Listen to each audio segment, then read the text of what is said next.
You know, I get asked all the time what I'm carrying, how I'm carrying for these various fly fishing adventures, and the tough answer is that it's always changing, but I think it's time for an addendum because the last gear review video I did, it's a little outdated and things have changed quite a bit, both with the gear and the setting.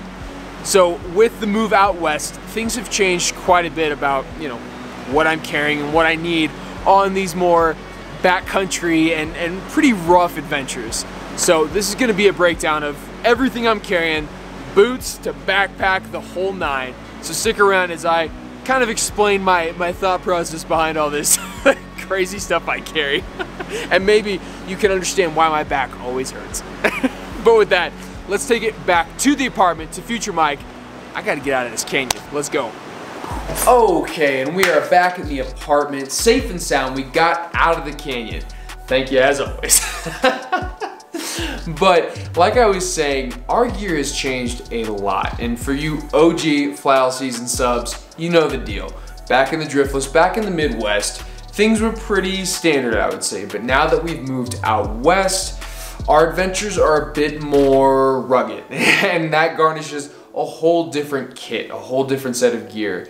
And it's been kind of morphing from spring to summer into fall, and now I feel very confident in my gear. Everything that I carry into the backcountry or into a box canyon, I feel good about it, and I think that it could get us in and out, catch us a bunch of fish, and film an awesome adventure. So this is gonna be a full breakdown, and I realize this is gonna be a bit longer of a video, so what I'm gonna do is I'm gonna chapter the segments apart. So if you're not interested in seeing, you know, certain segments or not sitting around for this entire video, I understand. So go check the chapters out in the description, and you can kind of be guided to the various sections of this video. But that being said, let's go over the sections. Of course, we gotta go over the waders, the bag, and the fly fishing gear. That's 1, 2, 3. That's the core of my carry. And then from there, we're gonna look at short-term survival type gear, go into long-term survival type gear if the day trip ends up being a little bit longer. We don't ever want that. And then we're gonna wrap it all up with some creature comfort things as well as the electronics, as in like filming and whatnot. So let's get into it right now. Start it all off with the waders and boots. And through movie magic, boom, we have our waders and boots right here. This is a brand new company for me, a company called Paramount. They do all sorts of outdoor stuff, but they had some waders, and so I recently picked up a new pair of boots and waders, and I actually had my maiden voyage, well, yesterday, but for you, it might be a few weeks before this video gets out. Blah, blah, blah. They're a pretty standard set of breathable waders and wading boots. Wading boots are a bit wider, and they tend to have a little bit more, let's just say, grip to them, and they also have the ability to screw in like literal screws to help you have more traction and grip on those super slick rocks. And especially when you're fishing like a freestone environment, they'll come in really handy. But right now, we're transitioning from summer to fall and even getting into that fall to winter period, so it is getting too cold to wet wade. And that's why I'm carrying a nice pair of breathable waders, because during the day, you can start out in like the 30s, and then it'll maybe hit the 50s, 60s, even 70s on a nice gift day. So you don't want to be sweating your ass off in neoprene. So I think as of right now, I'm going to stick to the breathables and yeah, just layer up. So that is the boots and waders. Pretty simple, I know, but we're going to transition right into the bag, because that's kind of what this whole video is about. The what's in my bag review. So let's do that now. Wow. Just like that, movie magic, we're back with the bag. This, ladies and gentlemen, is the Kuiu Venture 2300, and it is the pride and joy of my arsenal. This day pack is seriously the bee's knees. I cannot sing its praises enough. I mean, just all the straps, the pockets, most importantly, the hip, like belt. It is across the board the best fly fishing pack I've ever owned. And fun fact, it's not even a fly fishing bag. This is a hunting bag. The fly fishing industry has really dropped the ball, in my opinion. Well, I can stop the sentence there, but especially with the day pack. all the day packs that come out these days are these like, I don't know, these roll top waterproof bullshit backpacks that they don't have any straps, they don't have any good pockets. It's just like this, I'm not going to spend $300 on a pack that really isn't going to carry all the stuff that I need. The ability to tie things on or strap things down, to be able to have a lot on both the inside and the outside of this pack, I mean, it's invaluable, especially when the day is changing.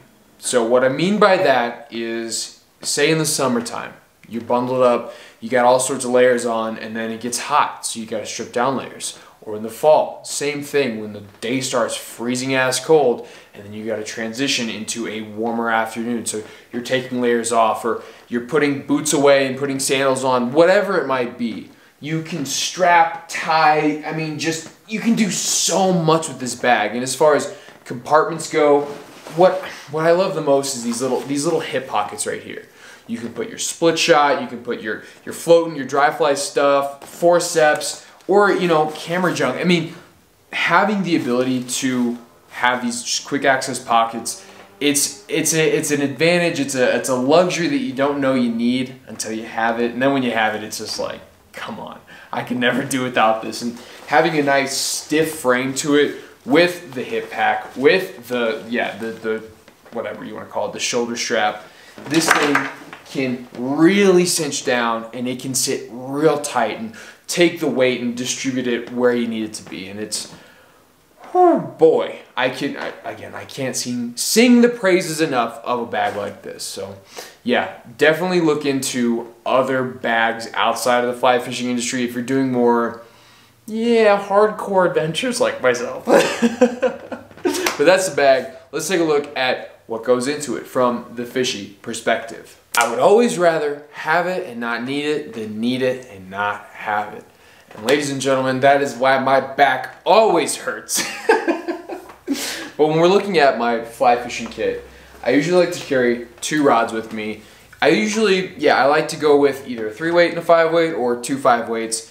And yeah, having them in the sack is nice because then we can break them down, put them in the tube, and the tube just slides so nicely into my bag. So this is a great way, especially when you're going to more harsh environments, to pack your rod, because you don't want to be carrying your rod, especially on like big freestone environments where you're always slipping. You need an extra hand. And when it comes to filming on top of everything else, you know, I'm always carrying a tripod. So then you add 2 rods to it, you slip, fall, breaking rods, bash them against rocks. You don't need that.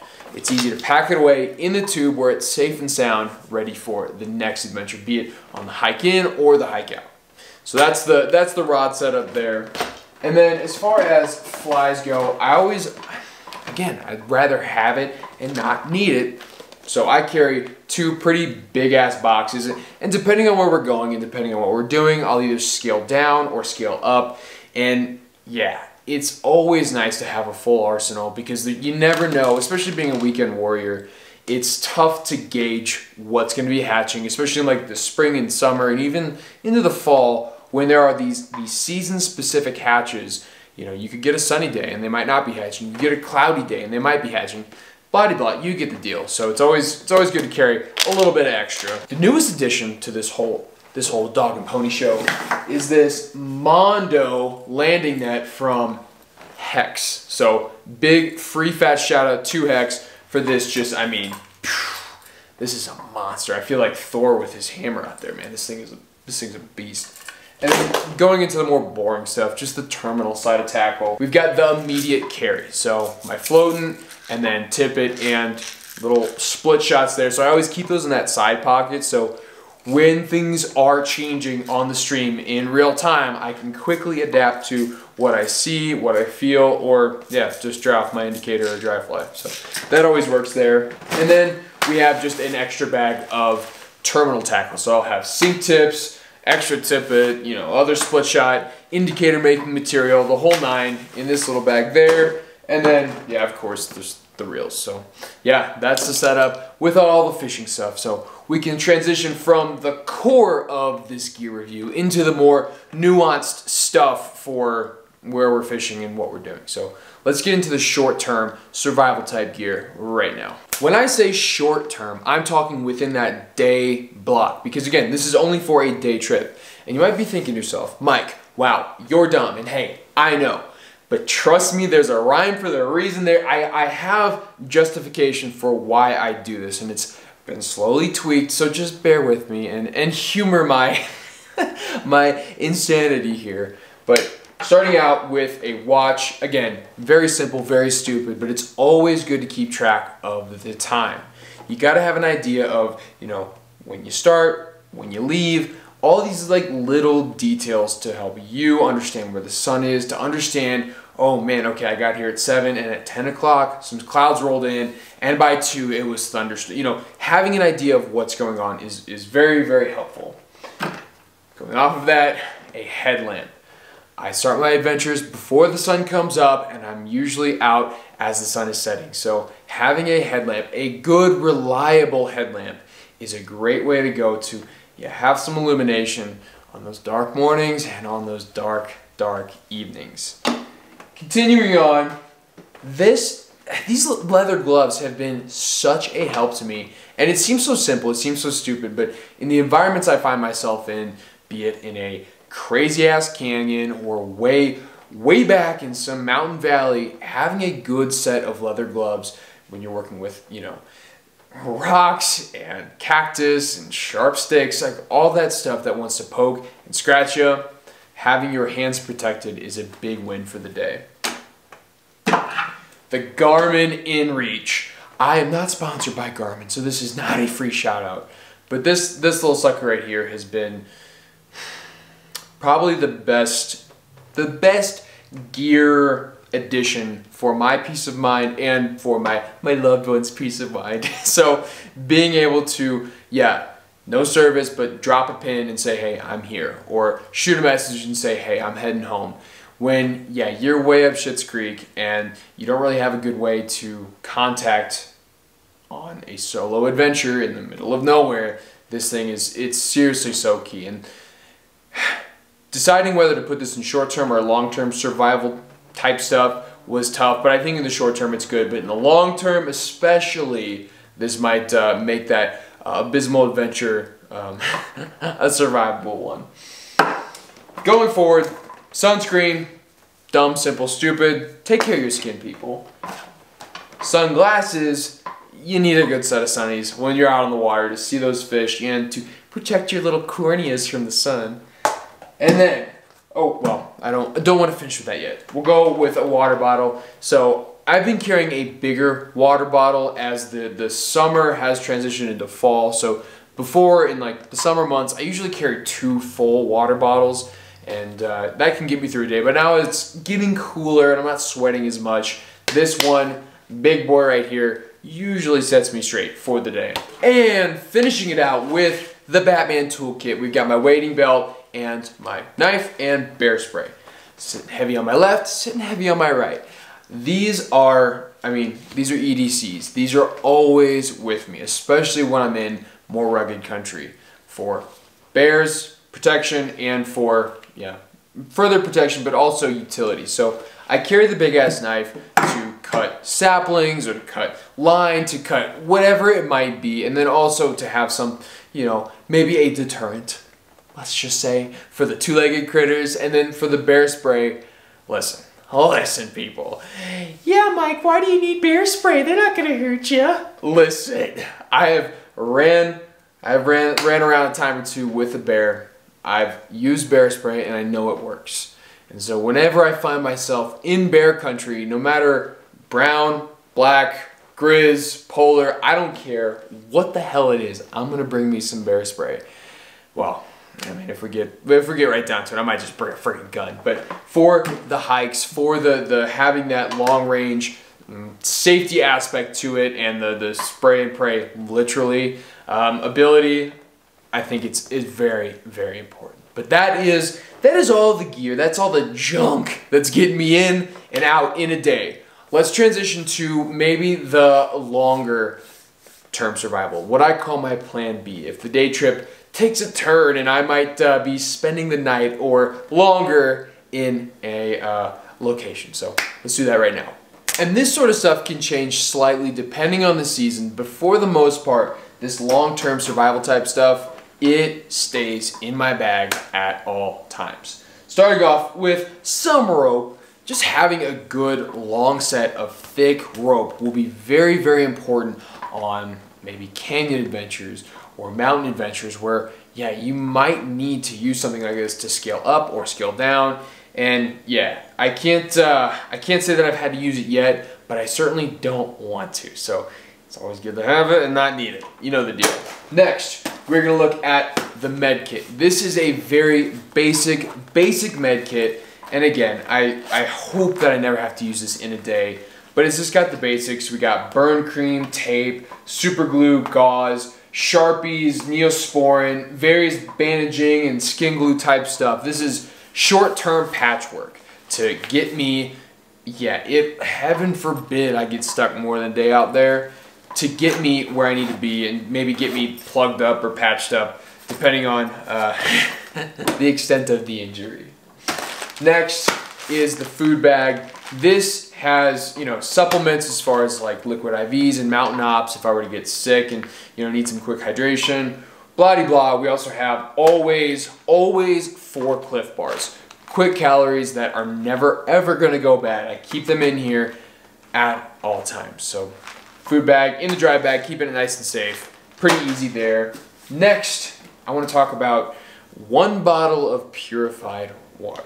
Now, it might seem counter, it might seem very dumb, but when you're out in, let's just say, the wild, getting cuts, getting deep, puncture wounds, whatever it is, you don't want to be cleaning your wound with creek water. Most of the water that we fish in the mountains, it can be relatively clean, I would say, but there is still animals pissing and shitting and doing all the animal dying dead things in the water, and you don't want to, I mean, you can survive a cut, but you can't, I mean, if you're, again, out there, you don't want to be trying to survive some sort of waterborne parasite or bacterial infection from the water you're washing your wounds with. So this is my insurance policy to hopefully clean a wound with clean water. And, you know, worst case scenario, we always have extra water to drink that we know is clean. Next is the iodine, kind of going off of that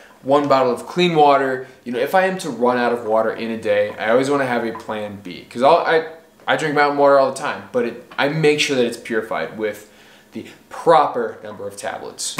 And I should have talked about this with my med kit, but I didn't realize it was sitting right underneath it because I'm dumb. But I always carry 1 tourniquet with me, and I always make sure to have a Sharpie with it as well. And these kind of things, they might seem so overkill, but man, if you were to get a puncture wound or, you know, really cut yourself bad, can you imagine bleeding out in the middle of flip all nowhere?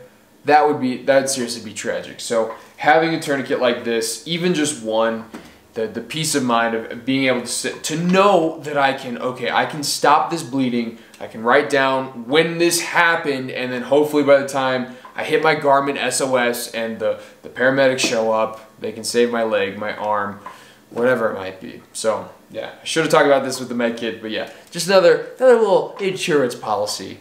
And to wrap it all up, this is merely an example, but having extra dry clothes is so important, especially as we get closer to these colder months, depending on where you are. Falling in the water can be a death wish, and having clothes that are more conducive to the generation of heat is important. And when you get cotton wet, or I think it's even like wool, it's not as effective as like this polyester, this blend type stuff.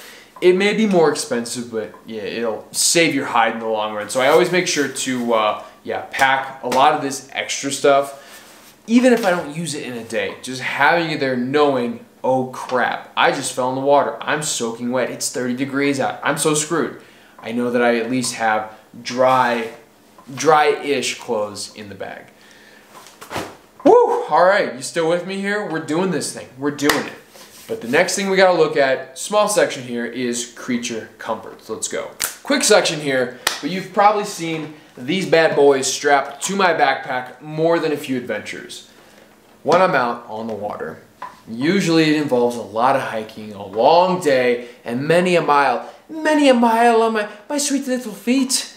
And so what I like to do, because wading boots are heavy and they can, if they're ill-fitting, you can feel like you're kicking a door all day. So your toes might hurt, your feet might hurt, whatever. So when I know that I'm in a, let's just say, easy access spot where I'm not having to dodge boulders or, kick cactus, the whole deal, I like to transition from boots, be it wet wading boots or wading boots and waders, to sandals. And these are Tevas, they're worn. I mean, they've been on so many adventures with me, but the key is that they're light. Sandals like Chacos, I love them, but they're chunky sons of guns and they're so heavy. The Tevas are a bit lighter and yeah, they just slide perfectly over that rod tube, and I pretty much hike with them all day and not even notice that they're there. But when I do need to change into them, I do very much appreciate them being strapped to my back. So that's just a little quick creature comfort there. And then finally, this is the poo bag. And in the poo bag, I have everything from ass wipe to toilet paper, like actual cleansing wipes, the whole deal. And this kind of it works that range of first aid, but then also just kind of creature comforts. And I am not averse to shitting in the woods. I'll do it any day of the week, and especially on those more wilder backcountry adventures, it's a necessity. You need to do it, but you don't want to get caught with your pants down in the middle of an adventure and think, oh man, that coffee's running right through me. This is trouble. And then what do you have around you? Some willows and maybe some sage to wipe your keister with? No, I'm not playing that. So I always carry a little bit of ass wipe, and yeah, I know it can look kind of a bit much, a bit extra. Why do you need to carry that weight? Well, that's for me, and you know what? You can do what you do. But we are about done with this gear bag. We've got one section left, that being the electronics. And this is more for the filming side, so you can probably hop off if you're not interested. And in this next section, we're going to be looking at the accumulation of my mistakes. And what I mean by that is that fishing and filming is really hard, and it's not the easiest thing to do with all the blah, blah, blah.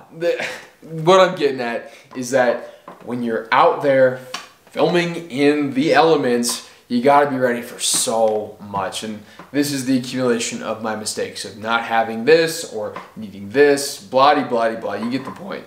Starting it all off, it's the standard, the Bat Box. I've been carrying this thing for a long time, and it's a great way to carry the various main camera batteries as well as GoPro, and a couple SD cards and important documents, all safe and away in a waterproof case like this. Cash money. Next would be the GoPro and the GoPro case. I've really gotten in the habit of using the chesty rig. I got beef with fishing videos because I hate, be it the head rig or the chesty rig, 90 minutes of just that BS. It's like, dude, this sucks. But what I have noticed is that it's really nice to get those quick shots. So when I'm walking or when I'm netting a fish or even just on the hook set, it's so nice to be able to boom, hit the record and then have a back shot of me fishing as well as, the actual fight. So the chesty rig is nice, but I always carry the case in case I want to do some sweet underwater footage or it gets rainy. You know the deal there. Next would be the bag, and this bag houses all sorts of important extra stuff. So I've got extra waterproof bags in here. I've got literal camera water coverings, extra cords, a couple extra little doodads just for the camera itself for extra parts. And then I think there's some tripod parts in here too, because yeah, I've been out there time and time again and I've run into a rainy day or had a tripod piece break, and it so sucks. It just makes it that much harder. So it's easy just to put a little kit together and have it for whatever the next mistake or the next error might come along. And then finally, just a backpack cover. The backpack itself is not waterproof, but I always make sure to carry a little cover for it to protect the electronics if and when things get real nasty and maybe I don't have the covers that I need and all this stuff. So yeah, pretty simple, I know. But that's the accumulation of my mistakes and not having the right things. And then of course I guess the main camera and the tripod. But you guys can never see that because how would I film myself if I did? Use GoPro mic. No, I'm not gonna do that. But let's wrap this puppy up. What do you say? This has been a top to bottom gear review. What's in my bag? And those videos always crack me up because it's like, okay, nobody has this figured out. It is so, like, it's so personalized depending on where you fish, how you fish, where you're gonna go, and what you're gonna do. It's like so important to have an idea of how you do things. So my kit probably not gonna be right for you, or your kit's probably not gonna be right for me. But it's just important to think about all the factors as us anglers go out into the great wide open and explore, or try new things. It's important to have everything that you might need, because you never know. You never know. Are you tired of me saying this? You'd rather have it and not need it than need it and not have it. So, folks, wherever you find yourself on a day's adventure, I sure hope you stay safe, number one. Number two, you keep those feet in the water. And until next time, tight lines. Well, boy howdy, it would seem as though you've made it to the end of the video, and all I gotta say, as always, is thank you so much. This whole thing we're doing over here, it's growing so quick, so the more that you like and comment and share with your other fishy buddies out there, the more this thing grows, and it's just this weird algorithm thing. But be sure, as always, to leave a comment down below. I love hearing what you guys have to say, and I love talking with y'all. So if you're digging on all the fly season content on YouTube, you just can't get enough, well, I got 3 great pieces of news for you. First and second would be the Instagram and the Discord. You guys already know the deal. Instagram, we got the fishy pics, sometimes giveaways, and then on the cord, we've got a ton, I mean a ton of the best people talking shop. It's a great place to go if you're a new fly fisher. It's an environment of varied skilled levels, and they're always willing to help. So get over there, join the conversation ASAP Rocky. And the third thing, which is kind of new, is the Patreon. And the Patreon, yeah, it's a bit different than the content we do on YouTube. This is more the insider. This is more the information-based kind of, content. The stuff going on in this little noggin that kind of gets the idea out and then actually on the water. So if you kind of want to see how my thinking process goes, waypoints, maps, real-time information on streams, Patreon would be a great place to go, and it'd be a great way to support the fly season team, man. This is, it's a lot of work, so anything helps. But enough on that. Before we scoot, I got to give 2 buggy shout-outs. First and foremost would be Ant. You already know the deal. Ant they've been a fly season supporter pretty much since day one. They are so cool, and they sent over these rods early in the summer, and we've been rocking them. Just our onesie twosie, just bop bop, 1-2 punch all summer and into fall. So if you want to go check out Ant, I would appreciate it. I know they would too. And the second thing, pretty new to the arsenal, is Hex. And Hex sent over this just badass net, and I'm loving it. So big shout out to them. And as always, the QR codes are linked down below. Mike 15 for Ant and All Season 10 for the nets. Go get you some. Go get you, whatever it is over there. And yeah, enjoy it. I know I sure do. So, folks, as the canyon light is quickly dissipating, I gotta scoot out of here. I'm gonna be one stuck son of a gun. So, wherever you find yourself, be it in a beautiful box canyon or in your backyard, I sure hope you're keeping those feet in the water. And until next time, tight lines.